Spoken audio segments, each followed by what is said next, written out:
Good morning. I'm glad you're here. Today, our focus is on the scourging of the pillar.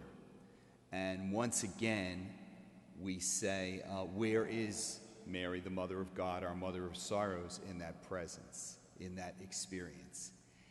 And it would seem to me that, on the one hand, the physical exhaustion that Jesus would have experienced in that beating and that scourging, whatever was lacking in terms of what he could physically or even mentally do as a human being, would have been fulfilled or lifted up by the prayers and presence of his mother Mary.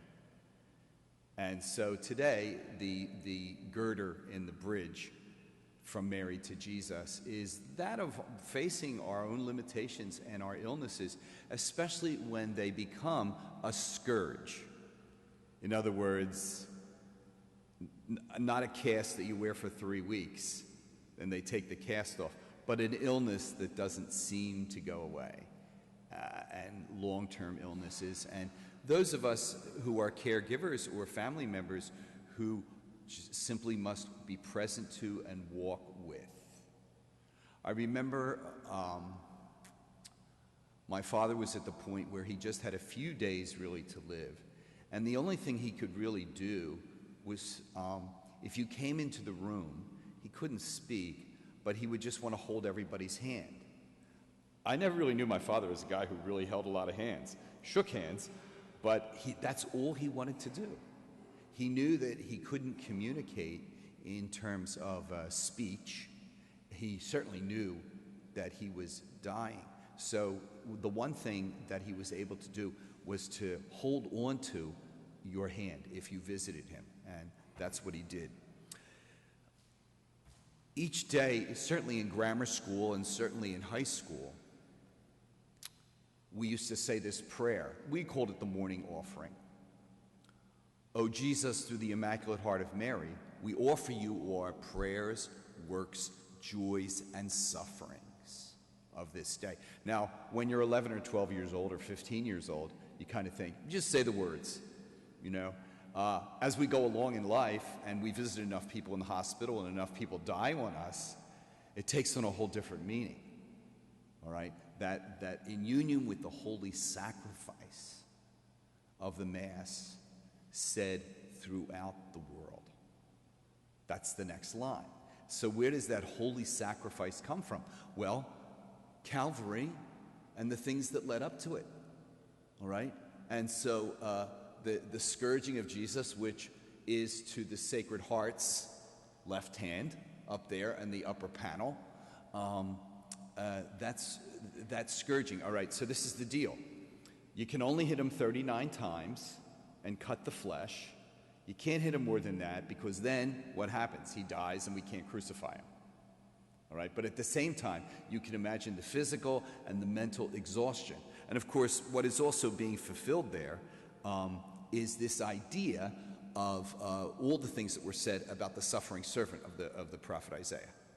All right. The other thing would be, along with that, would also be on Good Friday. There's a point where we strip the altars, and there's sort of like this taking away. And all of our lives, whether we're healthy or not, we come to the point of the stripping away of hearing or sight, or the stripping away, all right? Now, the Church looks upon that human suffering and says that it is a process of purification, that it's a process of purification. And so when we look at Jesus being scourged, we could look at anybody who is having blood transfusions, someone who is in the hospital, and they know and we know that they're dying, that the body is shutting down, all right? And that process. But if we can look at it without kidding ourselves or going into denial, to see that as in union with the holy sacrifice offered throughout the world, that pain and that suffering. And sometimes the suffering for us is that we have to watch it happen, and we can't do anything about it. And sometimes we can lift up our spirits all the more strongly. This leads us to questions. So one of the key characters that comes in here in this consideration of the sufferings of Jesus, and particularly the scourging at the pillar. All right, we're going to talk about pillars too, is the role of Pontius Pilate. All right, so he represents the government to some extent. So what does he do? He does the one thing that probably we all like to do, but it's the one thing you shouldn't do, and that's it. He doesn't make a decision. Take him yourself and crucify him. All right? I know he's innocent. I'm not going to speak up because I don't want to disappoint the crowd. So take him yourself. So many of the sufferings of Jesus on a human level are really because of a non-decision. So we look at the dialogue that's taking place right now here in our city. All right? Lung transplants. All right? And I'm not going to say who's right and who's wrong. I know one thing. I know from the report that comes from my sister who works in a hospital. She said what's being reported is not all correct, and it's not all right.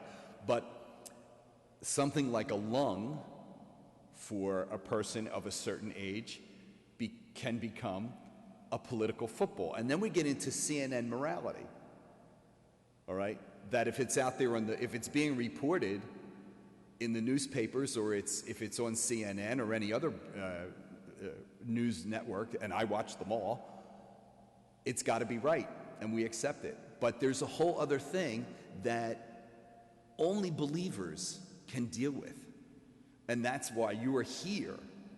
You know, like you say, well, I could be marching for justice. I could be doing lots of things. Maybe I should be trying to help that kid get a lung transplant or move up the line and things like that, because this seems, in one sense, so insignificant. And yet what's here in this shrine with Mary, the Immaculate Mother, and her son Jesus, and the prayers that we're trying to say and saying, that's everything. And that's what a lot of people don't get or can't get to. So it's very important for us to consider this scourging at the pillar.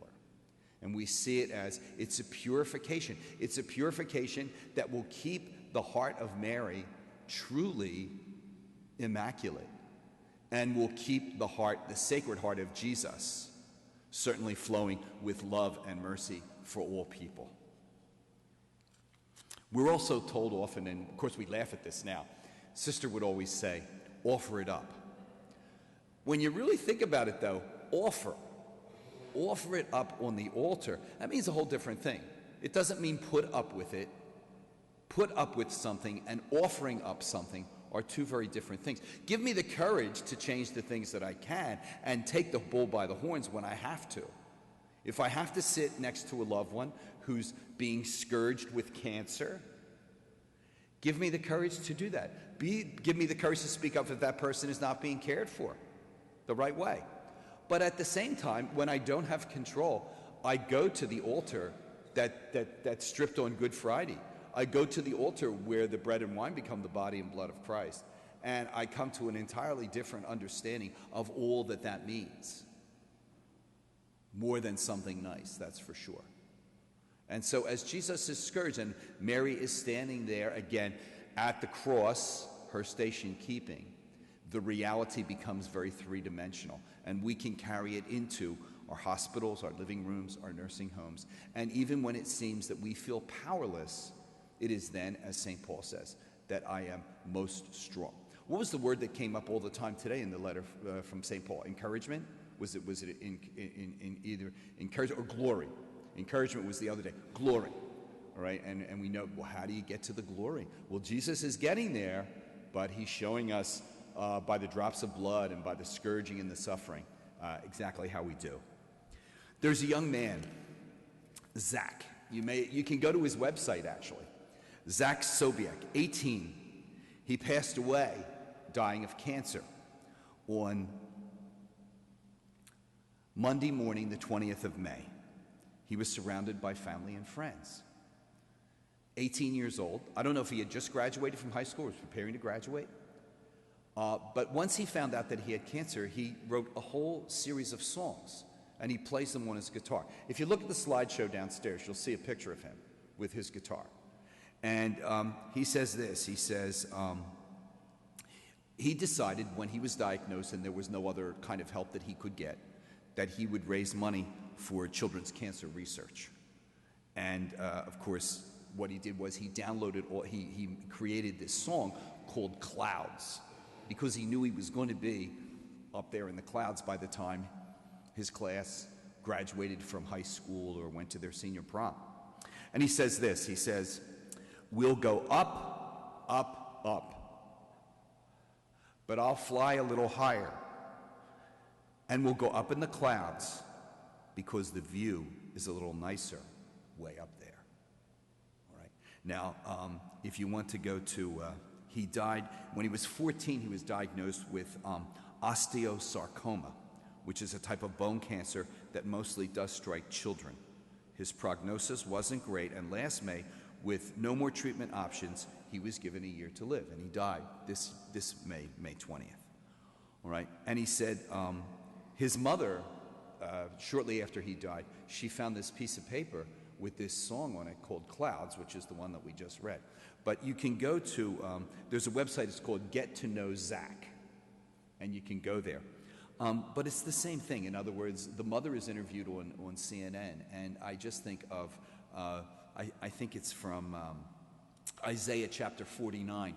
Can a mother forget her child? And so we come back to Mary, as Mary watches Jesus be scourged and that flow of blood. And the weaker physically Jesus becomes, the stronger his spirit comes. And we as caretakers, we as those who are witnesses with people in their suffering, we can do that too. And we think of the model from our contemporary lives, certainly of Zach and his mom, and finding that letter, which he may have, not letter, but song, which he may have even, certainly had his mother in mind when he wrote that, as Jesus had his mother in mind as he was going through also this same kind of suffering. Pillars. Well, we know that we talk about people being a pillar of strength. There is a devotion. It doesn't really have anything to do with the scourging at the pillar, but it's another way to use pillar.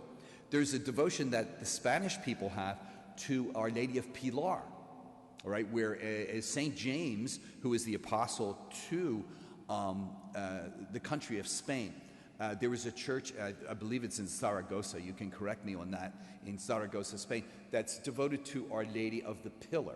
It doesn't have anything to do with the scourging at the pillar. It's actually, she appears in this pillar to give the Apostle James, as he's beginning the apostolate, and also the first of the 12 apostles apparently, to become a martyr, to continue the work there in Spain. And that's why we probably have the visit and the journey to Compostela every year and things like that. So Mary is indeed that pillar that's with the church, but she becomes the pillar and the seat of wisdom.